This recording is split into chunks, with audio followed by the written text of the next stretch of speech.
futuro del país, que pues también es una sección que habla sobre crisis climática, medio ambiente, ¿no? Y pues defensa del territorio. Entonces va a ser un lujo contar con ellas y pues también la gente que está en Hoping virtual, la agradecemos mucho.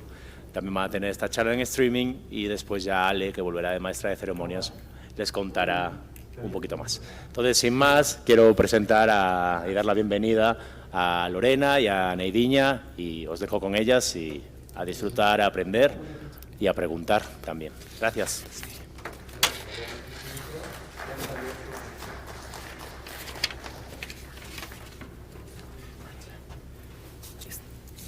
Este micro está ahí abierto permanentemente. Okay. Perfecto.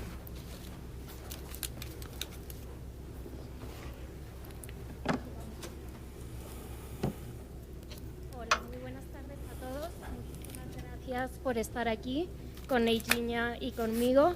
Vamos a hablar de esta gran mujer, esta defensora de la selva, del territorio de la Amazonía. Pero antes de nada me gustaría agradecer a Dromómanos por organizar este festival y por ponernos precisamente delante a estas grandes mujeres que están cambiando este continente. Para mí es un placer poder estar con ellas y creo que para todos vamos a salir engrandecidos de estos contactos con estas grandes mujeres. Y como les decía, aquí tenemos a Neidiña Bandeira. Ella lleva más de 50 años luchando por defender la selva, por defender la Amazonía, que como ella dice, no lo hace solo por ella y por los pueblos indígenas con los que lleva conviviendo toda la vida, sino lo hace para protegernos a todos.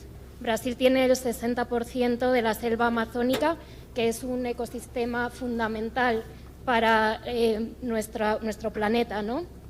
Vamos a hablar de ella, que es muchas cosas.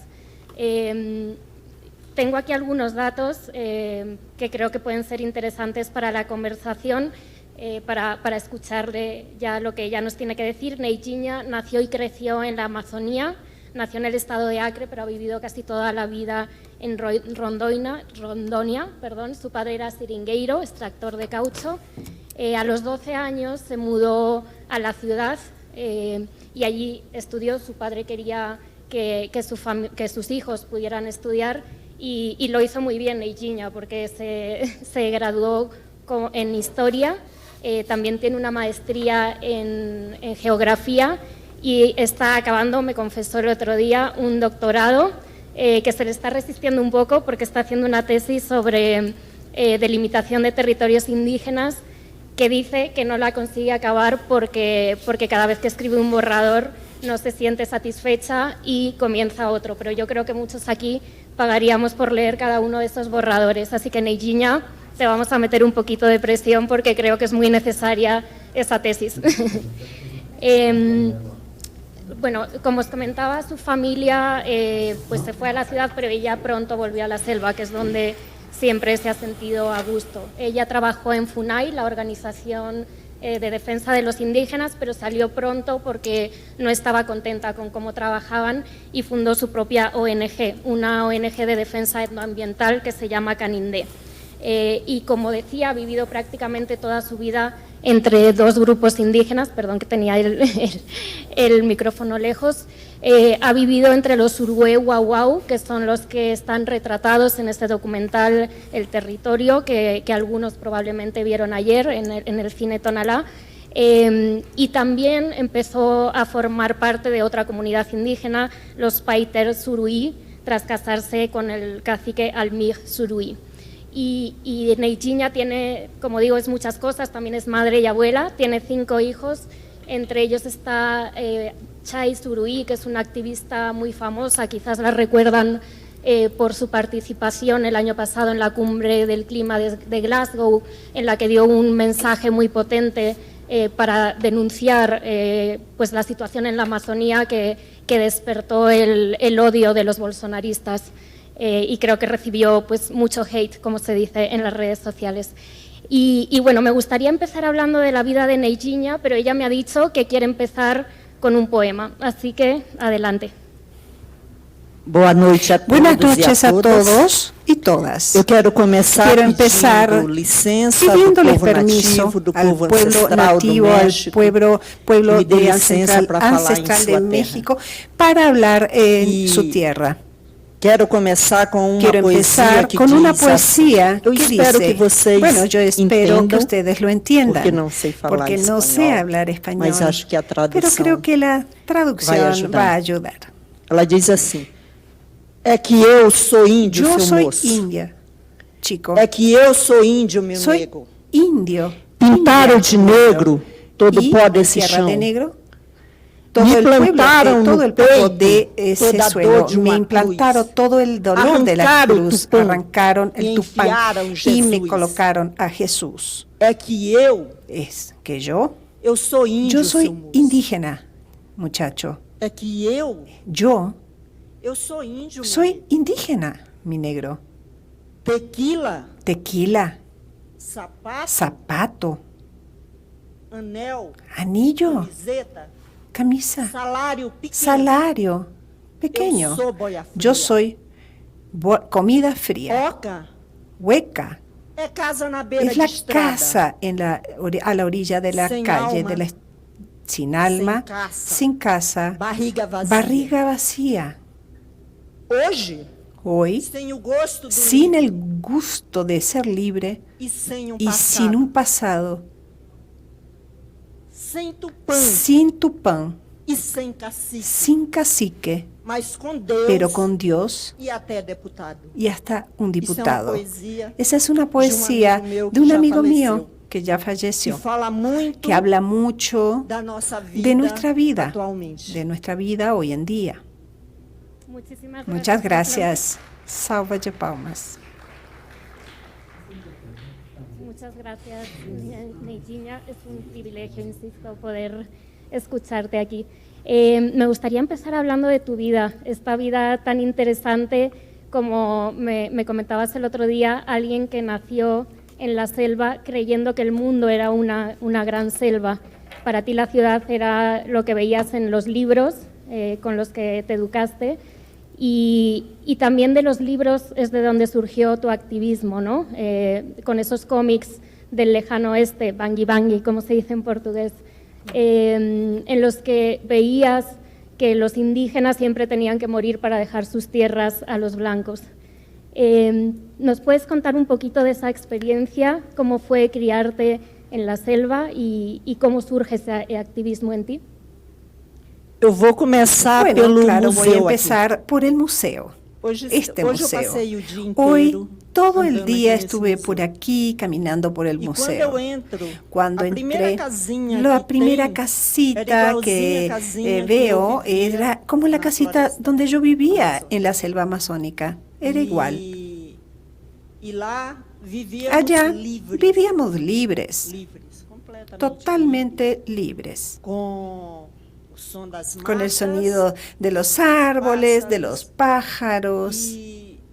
e duas vezes por Y ano 2 veces al chegavam año llegaba algunas informaciones, noticias de la ciudad y nos llevaban libros, revistas, porque a mi madre le encantaba leer y mi madre nos enseñó a leer justamente en estos libros, en estas revistas de cómics que hablaba de cómo fue conquistado el oeste americano. E lá eu pensei, aprendi a En ler. esa época aprendí a leer y siempre me asustó muchísimo lo que contabas, Elisa, de por qué el blanco invadia a terra iba, dos ia, povos iba e indígenas, invadía las tierras indígenas y mataba a los pueblos indígenas, violaba a las mujeres y después eran héroes, se transformaban en héroes. E eu me prometia que Y se la verdad me dia prometí eu de que saísse si algún lá, día yo salía de allá y me iba a vivir a la ciudad, eu me ia prometí lutar que para iba a nunca luchar isso acontecesse. para que eso ya no Yo era sucediera. inocente, achaba que Claro que yo era salir, inocente, yo pensaba que iba a salir, poco iba a se luchar, para, iba a lograr detener esas que a cosas, gente no- pero me di no cuenta, para as descubrí coisas. que no es posible Então, detener quando las venho cosas pra de esa cidade, forma.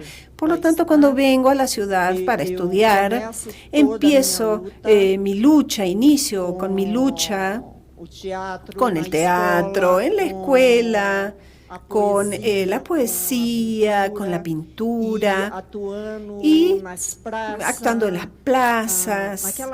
Y de hecho en aquella época, yo soy una persona ya de cierta edad, tengo 63 años, para que sepan, ¿eh? Yo hablo de hecho de un tiempo no tan reciente para la mayoría de ustedes que están hoy aquí.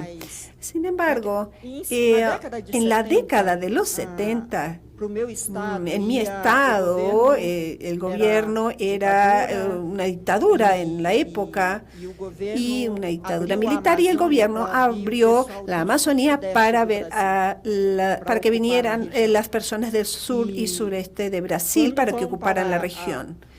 Entonces, cuando llegan a nuestra región, ellos entran deforestando todo porque el gobierno brasileño dijo que para obtener esa tierra tenían que deforestar. Lo que sucede entonces, en ese entonces, es que hasta hoy las personas hacen lo mismo en la Amazonía. Eso no ha cambiado. Lamentablemente no ha cambiado. Las personas aún creen que para vivir en la Amazonía hay que destruir la selva. Las personas traen las ideas de cómo viven en el sur y en el sureste de Brasil, a la Amazonía, sin respetar nuestra forma de vivir. Y en los últimos 15 años, de hecho en los últimos 40 años, no 15, estoy tan cansada, es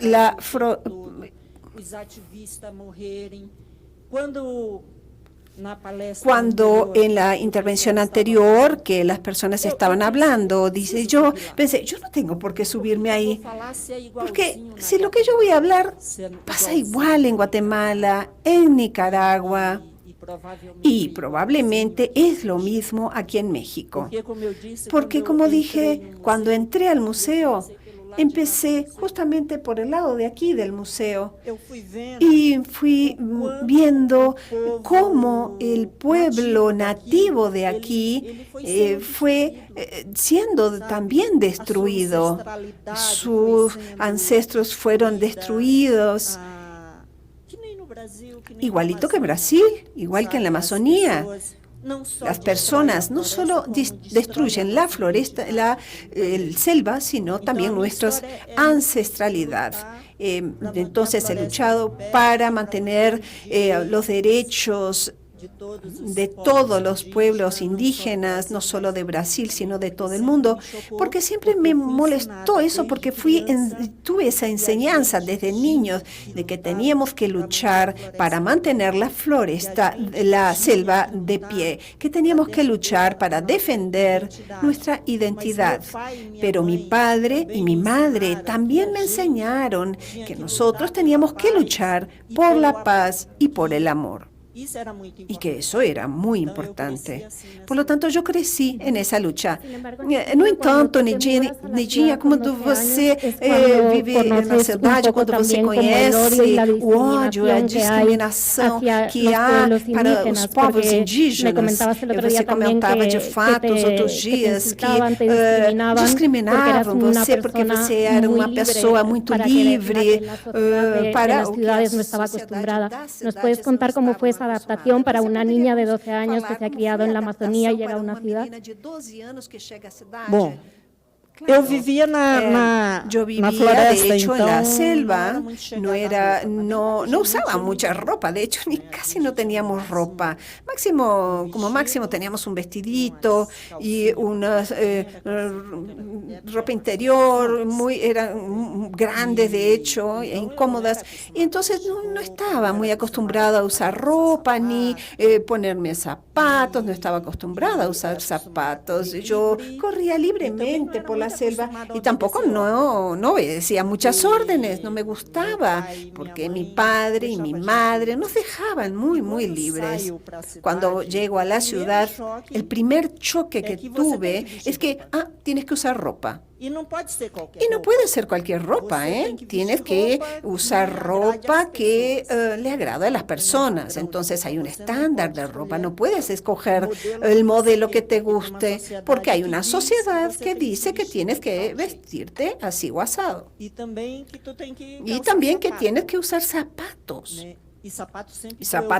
Los zapatos siempre me han dolido mucho los pies con los zapatos. Por eso mis zapatos siempre son más grandes que el propio pie, porque soy vieja, pero aún no me acostumbro a los zapatos. Y tienes que seguir ese estándar. Tienes que obedecer a las personas que crean que tienes que seguir ese estándar, que no puedes sentarte así o asado, no puedes hacer esto u otro, no puedes cuestionar. Y cuando tú eres libre en la selva, cuando alguien te dice, este vaso aquí no puede estar aquí, tiene que quedar aquí, ahí siempre vas a preguntar, ¿por qué tiene que ser así? Y te van a responder, te van a explicar, es por esto o por lo otro. En la ciudad no, así tiene que quedar, porque va a quedarse ahí porque es lo que quiero. Y cuando tú creces libre, dices, no, yo creo que es mejor que esté aquí. Esto claro que asusta a las personas, porque dicen, no, tú eres una salvaje. Tú eres una indígena salvaje. Y también otras cosas que me decían es, tú eres una bruja. Tú eres una bruja, porque ese pueblo que viene de la selva... Bueno, son personas que hacen brujerías, porque nosotros acostumbramos a hacer todas nuestras comidas, a preparar nuestras comidas, y no lo entendían. Pero bueno, ese fue el primer choque que tuve. El primer encontronazo, y yo creo que es muy importante aprender los códigos de la ciudad. Cuando tú aprendes esos códigos, es cuando logras de alguna manera vivir un poco más libre, pero la ciudad nunca te deja libre. Uma coisa que me interessa muito, Nedinha, sobre a sua identidade, para entender un poco a sua vida, a forma de perceber o mundo. Que tengamos todas estas fronteras y estas divisiones, es que tú no eres indígena, pero siempre has formado parte de comunidades indígenas. Eres una más entre los Urué, Guauau, como se ve en el documental. Muchos te llaman Mai, madre, te consideran un referente en la comunidad. Con los Paiters Suruí, cuando te casaste con Aumir, también te consideran una más. ¿Qué podemos aprender de eso, ¿no? de esa aceptación que tienen los pueblos indígenas cuando llega alguien? Porque me decías que te ven como alguien que tiene una misión común, que está ahí por un motivo, por un propósito. ¿Qué nos puede enseñar esa experiencia tuya para entender el mundo a nosotros? O meu povo é machista. Mi pueblo es machista.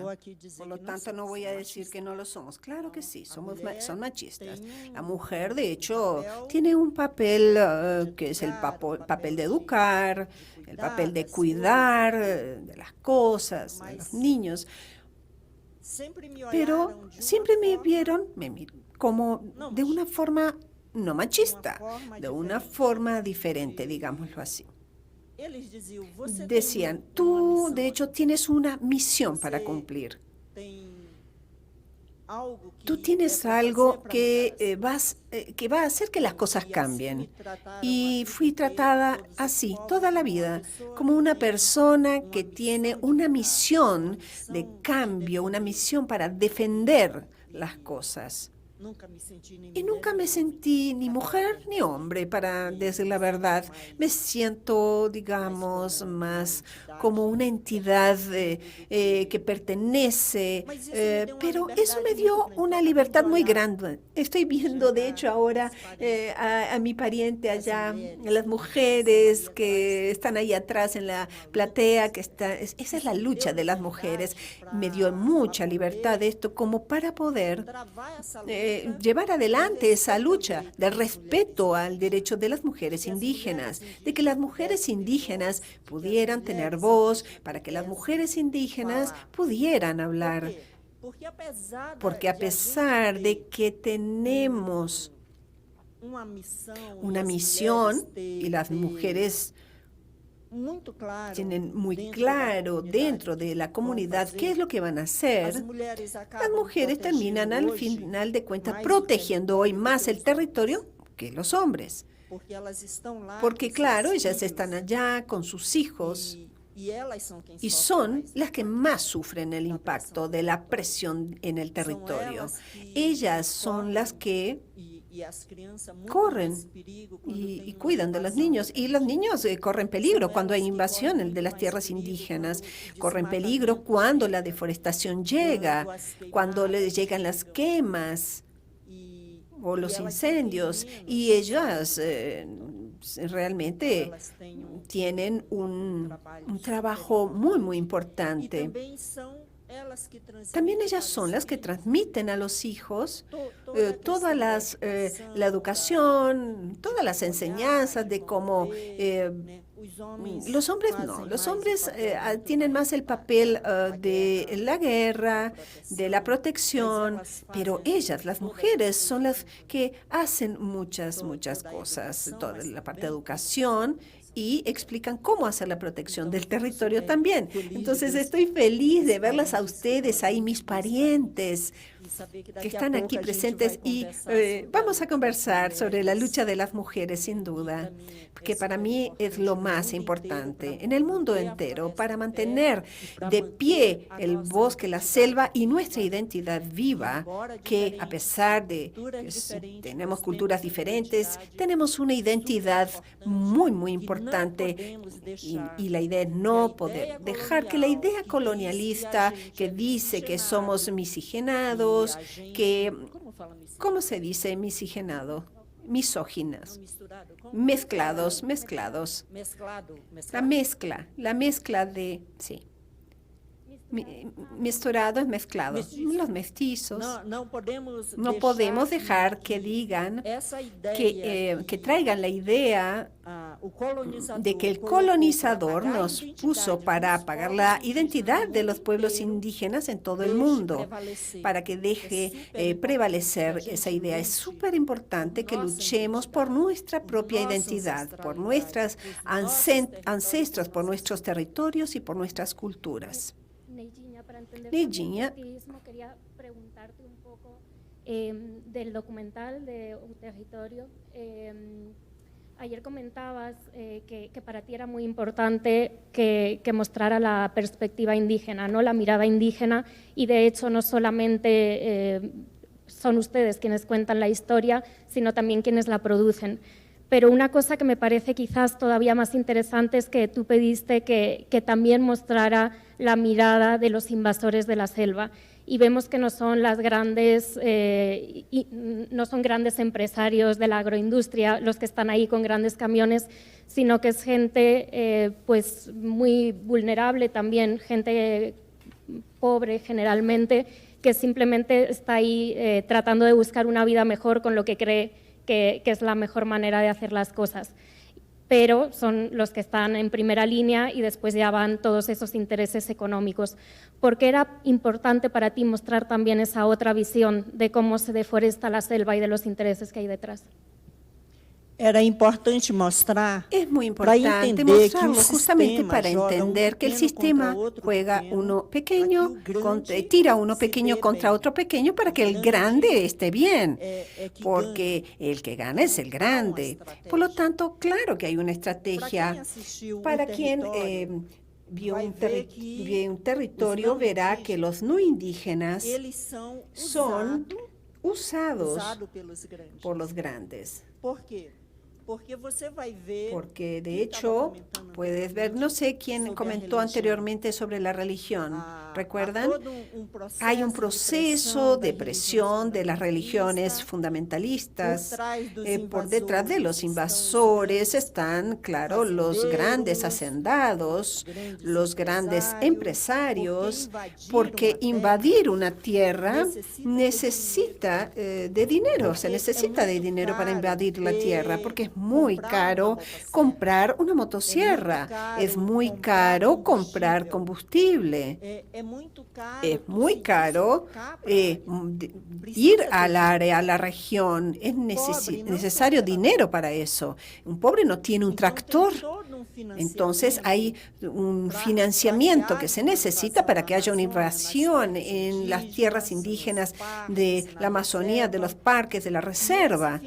Y ese financiamiento que viene, que pone al pequeño contra el pequeño, o en contra del pequeño, o el más débil contra el otro que es también débil, solo va a beneficiar a los grandes empresarios, a los políticos locales, y pone a la vida de los activistas y de los protectores de la selva en peligro. Deja amenazadas sus vidas. ¿Y qué tenemos? Bueno, muertes, asesinatos, y no de forma diferente a Nicaragua, ¿verdad? Y de Guatemala no es diferente, porque justamente con el mismo discurso, cuando matan a un activista, el Estado brasileño, la policía, trata de decir que no murió porque estaba defendiendo su territorio.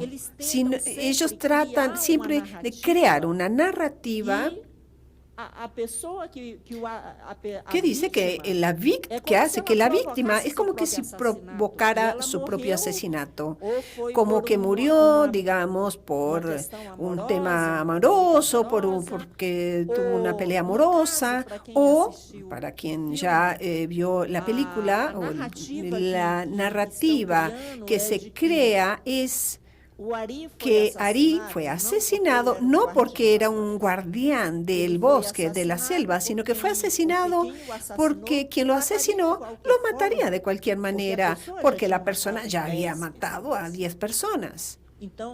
Y de esa manera, ellos quitan la mirada de lo que realmente está sucediendo sobre la deforestación, sobre las invasiones de tierra, sobre lo que está sucediendo, sobre la exclusión de las personas de su propio territorio. Porque los grandes van a incentivar siempre la invasión, van a financiar la invasión y luego toman la tierra de las personas que ellos mismos financiaron. Hay una expulsión entonces de indígenas, expulsión de los quilombolos, expulsión de las personas que extraen minería, que talan árboles, y tenemos grandes haciendas a nombre de un único hacendado, de una única familia. Como comentábamos, 50 años de activismo. Me comentabas el otro día que encontraste una foto de 1972 manifestándote tú sola contra la deforestación en el Amazonas, pero también dices que no hay momento peor que el actual. Como comentabas, la deforestación en la Amazonía ha alcanzado el peor nivel en 15 años. Brasil es el país en la última década en el que más activistas han asesinado, ambientalistas, y hay mucha impunidad, como comentabas con el caso de Ari. Pero ¿cómo ha empeorado la situación con el gobierno de Bolsonaro? ¿Por qué ahora es el peor momento para los defensores de la selva? Yo creía que, de hecho, había vivido ya mis peores momentos en la Amazonía, con la ocupación, con la devastación, viendo caerse la floresta, las personas muertas que vi, y creía que realmente no existiría nada peor. Y llegó Bolsonaro. Y Bolsonaro, ni siquiera en mis peores pesadillas habría yo imaginado una situación tan terrible como la que tenemos hoy.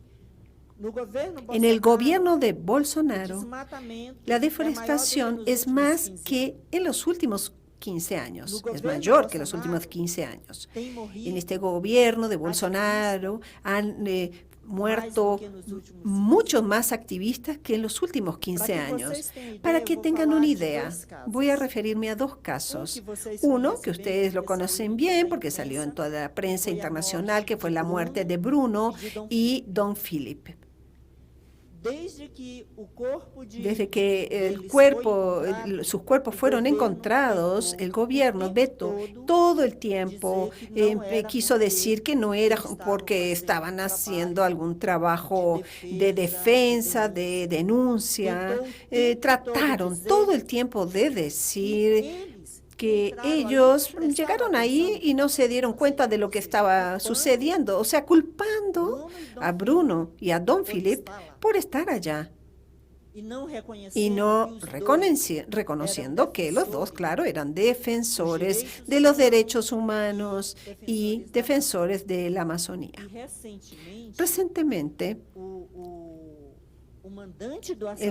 el que manda a asesinar a Bruno y Dom Philip está libre.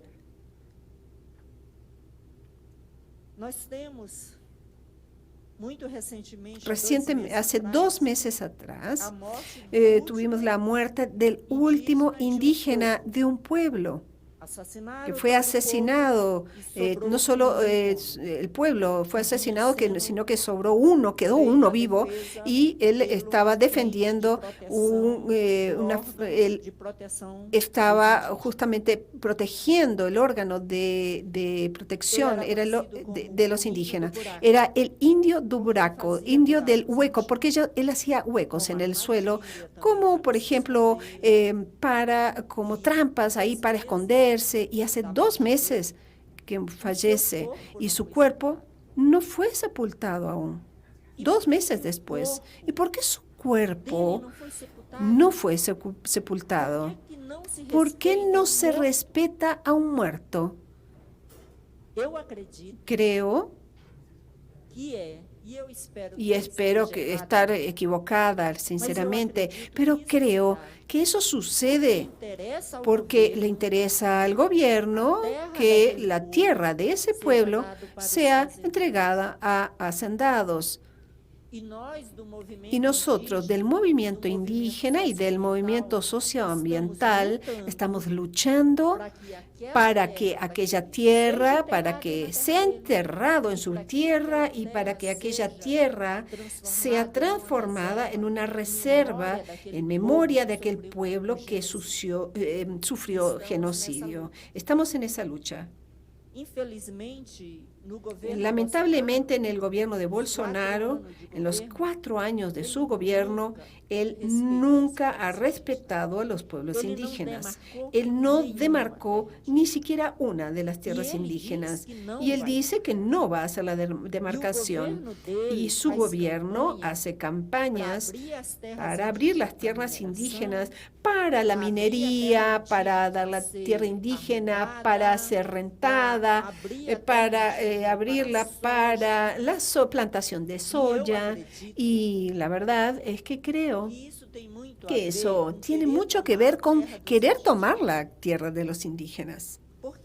Porque ellos tienen un discurso que dice que es demasiada tierra para pocos indígenas. Es el discurso de Brasil. Y yo, por lo general, digo que es mucha tierra para un solo hacendado o estanciero. Y eso hay mucho en Brasil. El latifundio. ¿Qué espero ahora? Bueno, les juro que espero que Lula gane el domingo. Es eso. Yo estoy luchando para que gane Lula. Yo soy fuera Bolsonaro todo el tiempo, porque si Bolsonaro gana, no vamos a tener más Amazonía. Y no se engañen. Nosotros vamos a ser los primeros que vamos a sufrir, seguramente. Y ustedes también van a ser alcanzados por esto, porque sin Amazonía hay un desequilibrio total del clima, lo que va a alcanzar a todo el planeta. Entonces espero que el domingo seamos vencedores, que Lula gane y yo no bebo, no tomo, pero les confieso que si Lula gana, yo voy a salir y voy a conmemorar, voy a celebrar. Que si Lula gana no es el final de la lucha, que la lucha va a seguir y va a seguir también porque el Congreso que salió en la primera vuelta va a ser muy conservador, ¿no? ¿Cómo se están preparando en la comunidad para los 2 escenarios, ¿no? En el caso de que Lula gane, ¿cuáles van a ser las prioridades para la lucha? Porque va a seguir ahí. Lula ganhando. Si Lula gana, nós ¿qué es lo que vamos a hacer? Bien, vamos a seguir luchando.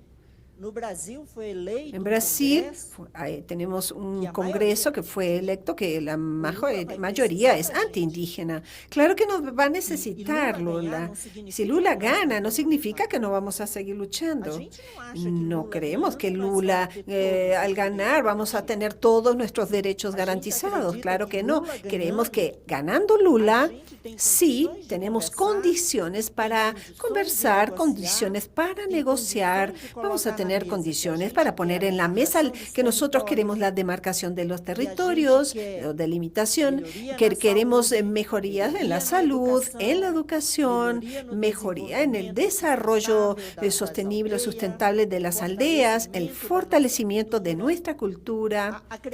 Y también creemos muchísimo de que es necesario fortalecer los órganos ambientales, porque todos fueron debilitados. También vamos a exigirle a Lula la protección de nuestros territorios. Queremos que todos los invasores salgan de nuestros territorios, que saquen a los invasores, a los que talan. Estamos preparados para luchar, pero con mucha esperanza. Con esperanza de que es posible luchar, que es posible conversar y es posible conquistar, lograr cosas. No todo tal vez, pero sí vamos a lograr lo más sagrado, que es el mantenimiento de nuestros territorios, que es lo más sagrado. Nuestra tierra es nuestro bien mayor, nuestro bien más sagrado. Por eso voy a celebrar. Si Bolsonaro gana, bueno, vamos a prepararnos para la lucha, pero de una forma diferente. Porque va a ser muy diferente la lucha si fuera con Lula. Con Lula vamos a poder conversar. Con Bolsonaro sabemos que no va a querer escucharnos. Eso está claro para nosotros. Por lo tanto, probablemente si Bolsonaro ganara, bueno, lo primero que voy a hacer es llorar desesperadamente. Y cuando ya me pase esa desesperación, porque va a pasar rápido, porque necesitamos luchar, entonces no podemos quedarnos ahí mucho tiempo desesperados llorando. De la desesperación tiene que durar unos 30 segundos, hasta 15 segundos está bien. Puede ser un minuto, pero después de eso tenemos que prepararnos para las manifestaciones, para salir a la calle, para presionar al Congreso, para presionar al Tribunal Supremo de Justicia. Vamos a prepararnos para otros tipos de lucha, sin duda, para mantener nuestros derechos. Pero la cuestión es que ante ambos escenarios vamos a seguir luchando, solo que con uno, con esperanza, y en el otro escenario, no sé ni cómo decirlo, pero pueden tener seguridad que van a verme, nos van a ver en la lucha. Muchas gracias. Si el escenario en caso fuera Bolsonaro. Quiero hacer una pregunta muy rápida. Ustedes, como dices, trabajan para defender la Amazonía para todos nosotros. ¿Qué podemos hacer nosotros para protegerles a ustedes como consumidores? ¿Cómo podemos presionar como ciudadanos del mundo para proteger ese pulmón que es la Amazonía? Durante muito tempo Bien, da minha vida, por mucho tiempo en mi vida, creí que si nos reuniéramos y fuéramos a la lucha, íbamos a tener muchos logros, conseguir cosas. Sin embargo, ahora llegué a la conclusión que necesitamos conversar con lo que llamamos los que no creen en nosotros, o sea, los que están del otro lado. Entonces, creo que tenemos que conversar con los empresarios. Tenemos que conversar con ellos, decirles que la Amazonía de pie es un buen negocio. Es un buen negocio tanto para el empresario como para la población. Es un buen negocio para el planeta. Y al conversar con ellos tenemos que mostrarles que si ellos se juntan, se unen a nuestra lucha para mantener a la Amazonía en pie, no solo la Amazonía, sino hablo de la selva de África, de Asia, de todo el planeta. Si los empresarios entienden y se juntan con nosotros para que ya no cumplen productos que tengan origen o que vengan de la deforestación de la floresta, de la selva, y que sea el resultado de la expulsión de los pueblos indígenas de sus tierras, de poblaciones quilombolas en Brasil, de poblaciones nativas. Si los empresarios entendieran y empiezan a exigir sellos, certificaciones, pero también si el comprador, el consumidor, empieza a exigir el origen de lo que está consumiendo, ¿de dónde viene lo que estoy comprando, esta carne que estás comiendo? ¿De dónde viene? ¿De dónde viene el aceite que consumes? La soya que consumes, ¿de dónde viene? A veces las personas piensan y dicen, yo no consumo soya, ¿cómo? ¿Y la carne de cerdo que comes tú? ¿Quién consume la soya que impacta en la Amazonía? Tenemos que empezar a pensar así. Si todos nos unimos, nos juntamos, empresarios, indígenas, población urbana, todas las personas, si nos reuniéramos y empezamos a exigir el origen de los productos, tal vez impactamos de una forma diferente. Y también cuando empiecen a apoyar proyectos que puedan garantizar la sustentabilidad. Aquí en este evento, una cosa fantástica este evento. Tú vas allá afuera, te tomas un cafecito, ¿cierto? Y el muchacho que está sirviendo el café, el nombre del café es Buna. Buna. Eso, Café Buna. Fantástico. Quien no los escuchó, vayan con ellos y sepan sobre el proyecto. Ese es un proyecto que está muy preocupado con la sustentabilidad del planeta. Entonces, cuando tú tomas ese café, estás tranquilo tomando ese cafecito porque sabes que estás tomando un café que cuida de la sustentabilidad del planeta, que está preocupado justamente por la situación de las comunidades que produce ese café. Y creo que todos tenemos que pensar en ese sentido. Nosotros estamos defendiendo que se empiece a apoyar a la sociobioeconomía. ¿Por qué decimos y la llamamos como sociobioeconomía? Porque son proyectos como el del café, por ejemplo, que hacen eso. Ellos, cuando tú compras ese café, que es orgánico, que están preocupados por la comunidad, él está generando ingresos a la comunidad, fortaleciendo la cultura de esa comunidad y está fortaleciendo también la selva. Entonces creo que debe haber ese involucramiento de todos. El esfuerzo tiene que ser de todos. De nada sirve solitos nosotros allá en la selva siendo amenazados de muerte, muriendo, luchando para salvar la selva amazónica si el otro lado no nos ayuda. Por lo tanto, es fundamental ese apoyo y todos ustedes pueden contribuir para ese tipo de proyectos en cualquier parte del mundo. Si ustedes quieren apoyarnos, bueno, nosotros tenemos en nuestra película una campaña de impacto. Es solo entrar en The Territory o territoryimpactive.org y ahí pueden donar y tengan plena seguridad de que su apoyo va directo a apoyo de varias comunidades. Muchísimas gracias. Tenemos 5 minutos para preguntas del público. Por allí hay una.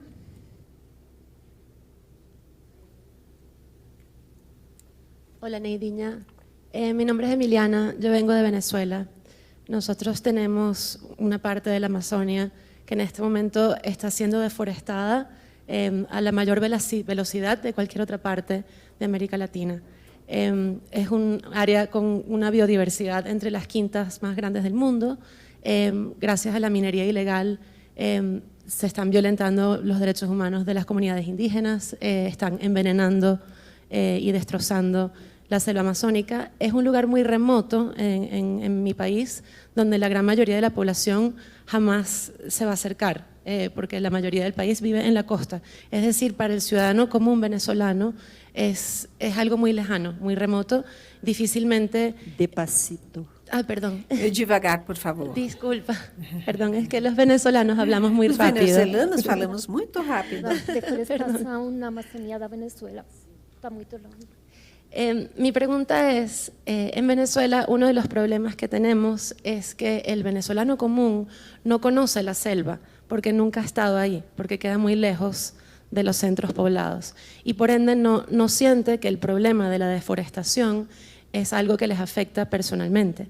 Yo quisiera saber si en Brasil ustedes han logrado convertir el problema de la selva en un problema del brasilero y en caso de que lo hayan logrado, ¿cómo lo lograron? O Brasil é Bien, país Brasil continental. es un país No. de tamaño continental, ¿verdad? Es enorme. Te puedo decir que el sur no siempre sabe lo que está sucediendo en la Amazonía. Incluso cuando estrenamos el film, la película El territorio en São Paulo, las personas se preguntaban de forma así muy admirados, ¿cómo que sucede eso en la Amazonía? Es como si la Amazonía fuera, digamos, otro país.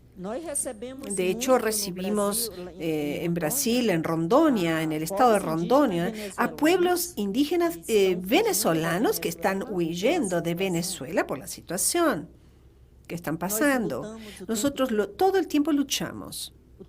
Todo el tiempo, siempre.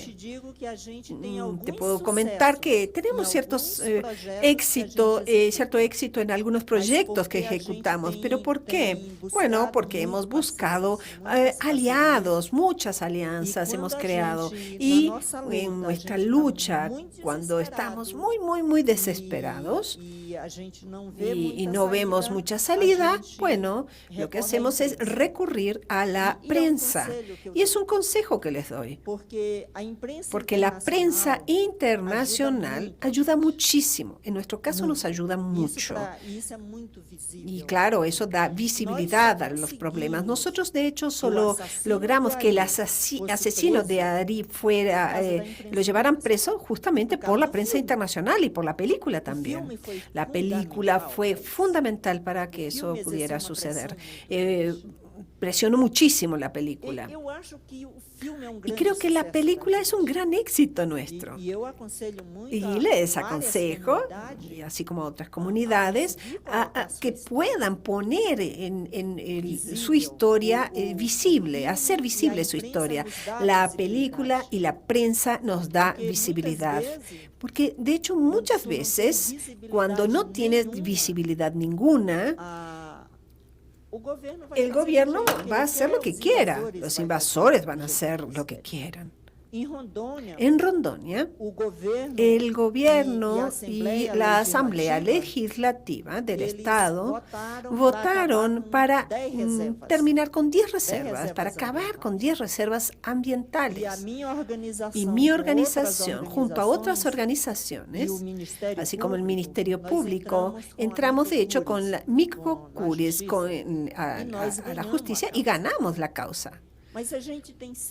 Pero tenemos plena seguridad de que solo ganamos esa causa porque tenemos visibilidad.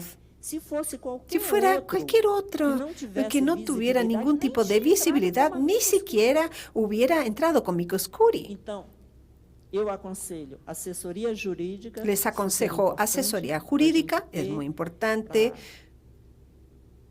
para poder llevar a cabo las acciones, apoyo con varios aliados, porque si tenemos éxito es justamente porque tenemos muchos aliados, y también necesitan las comunidades tener algunos locos que tengan, que no tienen miedo de morirse, que hablan y que son personas esenciales para cambiar el planeta.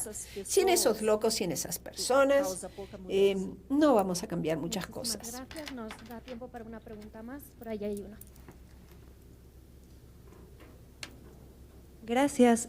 Hola, soy Ana Lu y además de estar iniciando como documentarista, tengo una pequeña colectiva que vamos a comunidades originarias a poder compartir algunos métodos de agricultura ancestrales que retomamos de otras comunidades. Estoy como un poco movida porque fui a una comunidad durante un año en la montaña alta de Guerrero Ellos son una comunidad MEPA originaria que estuvieron en lucha del territorio en contra de mineras canadienses. Entonces, hace aproximadamente unos 5 años ganaron esta lucha contra el territorio, contra estas personas. Sin embargo, los jóvenes de la comunidad se han visto en la necesidad de abandonar estos territorios porque viven pues muchos tipos de violencia. Para comenzar, no hay los recursos pues que necesitan para sobrevivir, y para seguir, pues al ser parte de una comunidad en México que es muy racista, pues sufren de mucha discriminación. Entonces, bueno, yo comparto muchos espacios con estos jóvenes y claro que yo jamás les diría qué hacer, pero como que, o sea, mi pregunta para ti es, ¿cómo hiciste tú para no resignarte y para saber que podías luchar?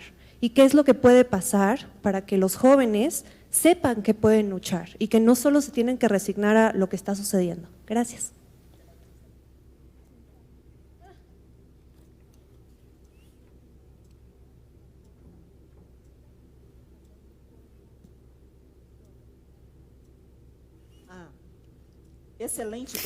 Excelente tu pregunta. Mi organización apoya el movimiento de la juventud indígena. Aprendemos mucho con los jóvenes, de hecho. A lo largo de la lucha, de hecho, las personas más grandes, como yo, tenemos una forma de luchar.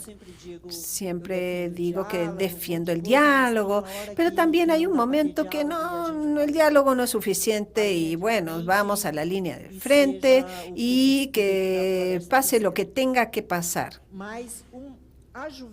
Pero la juventud de Rondônia, la juventud indígena, está luchando con los instrumentos que hay hoy en día, que existen hoy en día, y redes sociales, instrumentos digitales, los movimientos en general, y es fundamental que la juventud pueda apropiarse de esas nuevas tecnologías y la usen en favor para defender a su pueblo, sus derechos, para defender su identidad. Chai Suruí, de hecho, es una joven que coordina el movimiento de la juventud. Son 1.700 jóvenes que ella coordina y esos 1.700 jóvenes están dentro de las aldeas. Y ellos, desde sus propias aldeas, usando la tecnología, pueden hacer denuncias, pueden mostrar su cultura. De hecho, ahora en esta elección, el movimiento de la juventud se preocupó por sentarse con el Tribunal Regional Electoral y fueron a luchar y pidieron para que el tribunal les enseñara las normas a los indígenas y para que los jóvenes tuvieran su documento para poder votar. Y ellos están teniendo en este momento una discusión sobre cambios climáticos, sobre leyes, y de hecho hicieron algo fantástico, porque de hecho en Brasil no está permitido que tú hagas campaña electoral en tu lengua, en tu propio idioma, en tu lengua indígena. Tienes que hacer campaña electoral solo en portugués, en el idioma del colonizador. Sin embargo, ellos están con una actividad con el Tribunal Electoral para que la lengua indígena sea aceptada en las campañas electorales, porque muchos viejos no conocen, no saben hablar portugués. Es indispensable que las campañas sean en sus propias lenguas. Están interactuando incluso con otros jóvenes. Y de una forma muy alegre, con mucha alegría. Es fantástico. Ellos hicieron un encuentro para discutir sus derechos. Y yo con mi cabeza tan metódica decía, no, tenemos que poner tal metodología. Cosa de investigador, por supuesto. Tiene que usar este método haciendo esto y esto y esto. Y la juventud desarmó todo lo que yo dijo. Discutieron, llevaron una guitarra, empezaron a hacer música. música, tuvieron conversaciones y salieron de allá con un documento fantástico exigiendo que las urnas llegaran a la aldea, que la discusión sobre la legislación llegara a las aldeas, y ahora, la próxima semana, tienen otro encuentro. Y ellos también están haciendo varios documentales, están grabando sus historias. Es maravilloso. Sigue a Chay Suruí, que vas a ver la revolución que está haciendo esta juventud y enseñándonos mucho. Claro, yo estoy aprendiendo con ellos y aprendiendo a ser más leve, más leve. Qué linda esta idea. Muchas gracias. Gracias a Neidinha, un aplauso.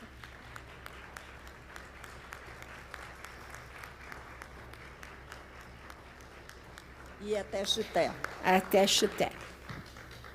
Muchas gracias, Lore, muchas gracias, Neidinha.